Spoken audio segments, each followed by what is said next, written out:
Hello, ഞാനുണ്ടല്ലോ, ഞാൻ എൻ്റെ എല്ലാ സോഷ്യൽ മീഡിയയും ജസ്റ്റ് എല്ലാ ദിവസവും ഒന്ന് വാച്ച് ചെയ്യും. അതായത് ഫേസ്ബുക്ക്, യൂട്യൂബ്, ഇൻസ്റ്റാഗ്രാം. അപ്പോൾ ഏറ്റവും കൂടുതൽ ഞാൻ ഉപയോഗിക്കുന്നത് യൂട്യൂബാണ്.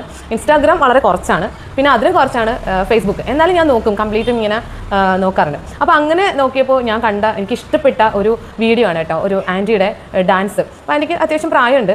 അപ്പോൾ ആ ഒരു വീഡിയോ ഒരു ഡാൻസാണ്. ആൻറ്റി നൈറ്റിയൊക്കെ ഇട്ട് ഹാളിൽ നിന്ന് കളിക്കുന്നതാണ്. പക്ഷേ ആ കളിക്കുമ്പോൾ ആൻറ്റിക്ക് വലിയ കോൺഫിഡൻ്റ് ഒന്നും ഇല്ല, ജസ്റ്റ് കളിക്കുന്നു. അത് മാത്രമല്ല, അത് കളിക്കുമ്പോൾ തന്നെ എന്തൊക്കെയോ എവിടെയോ കുഴിച്ചു മൂടിയിട്ട് ഇപ്പോൾ അതൊക്കെ ഒന്ന് എടുത്തിട്ട് ചെയ്യുന്ന ആ ഒരു ഇത് മുഖത്ത് കാണാൻ പറ്റും. പിന്നെ ഭയങ്കര നിരാശയാണ്, വിഷമമുണ്ട് ഒക്കെ ആ ഫസ്റ്റുള്ള ഡാൻസിൽ കാണാൻ പറ്റും. അപ്പോൾ ആ വീഡിയോ എനിക്ക് എടുത്തിടാൻ ഇതില്ല. കാരണം വെച്ചാൽ മറ്റൊരാളുടെ വീഡിയോ നമുക്ക് നമ്മുടെ ഇതിലേക്ക് എടുത്തിടാം, ചിലപ്പോൾ എന്തെങ്കിലും കോപ്പിറൈറ്റ് വന്നാലോ അല്ലെങ്കിൽ എന്തെങ്കിലും ഇഷ്യൂ ഉണ്ടായാലോ എന്ന് വിചാരിച്ചിട്ടാണ് ഞാൻ ഒരിക്കലും ആ ഒരു വീഡിയോ തരാത്ത. ജസ്റ്റ് അതാണ് ആ ഒരു ഫോട്ടോ കാണിച്ചത്. അപ്പോൾ എനിക്കത് ഭയങ്കര ഇഷ്ടപ്പെട്ടു. ഞാൻ കമൻറ്റും ചെയ്തു കേട്ടോ. അപ്പം അത് കഴിഞ്ഞ് പിന്നെ വീണ്ടും ഞാൻ നോക്കുമ്പോൾ അതിൻ്റെ വേറൊരു നൈറ്റ് ഇട്ടിട്ട് മീൻസ് വേറൊരു പാട്ട് ഡാൻസ് ചെയ്തിട്ടുണ്ട്. അപ്പോൾ എനിക്ക് തോന്നുന്നു മോനോ റിലേറ്റീവോ ആരോ ജസ്റ്റ് എന്തെങ്കിലും ഒരു ടൈം പാസ്. കാരണം ഇപ്പോൾ സോഷ്യൽ മീഡിയ അത്യാവശ്യം നല്ല ആക്റ്റീവ് ആയിട്ടുണ്ട്. പണ്ടത്തെ പോലെ ആർക്കും അധികം പേടിയും കാര്യങ്ങളൊന്നുമില്ല. ഇൻസ്റ്റാഗ്രാമിലാണെങ്കിലും ഫേസ്ബുക്കിലാണെങ്കിലും തൻ്റെ കഴിവുകളെ പാട്ട് പാടാനാണെങ്കിലും ഡാൻസ് കളിക്കാനാണെങ്കിലും അല്ലെങ്കിൽ പാചകമാണെങ്കിലും ഒക്കെ എടുത്ത് ഇങ്ങനെ യൂസ് ചെയ്യാനായിട്ട് ഒരുപാട് പേര് ഇപ്പോൾ ശ്രമിക്കുന്നുണ്ട്.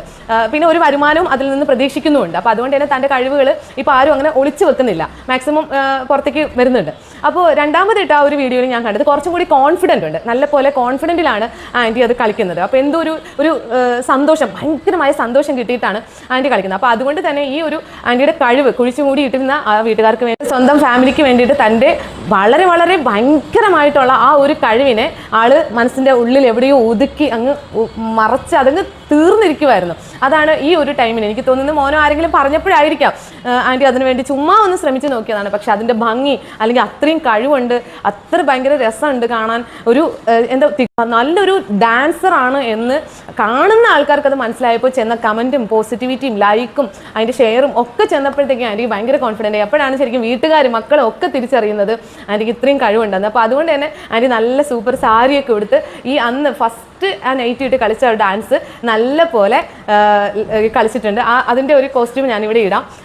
ഇപ്പോൾ ആൻറ്റിക്ക് ഭയങ്കര കോൺഫിഡൻ്റ് ആയി. ഒരു പക്ഷേ ഇനി എത്ര അത്രയും കാലം വേസ്റ്റായി, ശരിക്കും പറഞ്ഞാൽ അത്രയും കാലം വേസ്റ്റായി. പക്ഷേ ഇനി ആണെങ്കിൽ പോലും ആൻറ്റിക്ക് നമുക്ക് ആ ഒരു സന്തോഷം കൊടുക്കാൻ പറ്റിയെന്നുള്ള മക്കളോട് ഇതെടുത്തത് മക്കളാണെങ്കിലും അല്ലെങ്കിൽ ഇത് പുറത്തേക്ക് കൊണ്ടുവന്നത് മക്കളാണെങ്കിലും ഹസ്ബൻഡ് ആണെങ്കിലും വീട്ടുകാർ റിലേറ്റീവ് ആരാണെങ്കിലും അവരോട് ഒരു ബിഗ് താങ്ക്സ് ഞാൻ പറയുന്ന. കാര്യം അവരുടെ സ്വപ്നങ്ങളായിരുന്നു, അവർ ഏറ്റവും കൂടുതലും ഒതുക്കി കിട്ടുന്ന ഏറ്റവും വലിയൊരു സന്തോഷവും സ്വപ്നങ്ങളുമായിരുന്നു. കാര്യം ഒരുപാട് അമ്മമാർ ഇതുപോലെ നല്ലപോലെ കഴിവുള്ള ഒരുപാട് അമ്മമാർ ഇപ്പോഴും അടുക്കളയ്ക്കുള്ളിൽ ഒതുങ്ങി അങ്ങനെ കിടക്കുന്നുണ്ട്.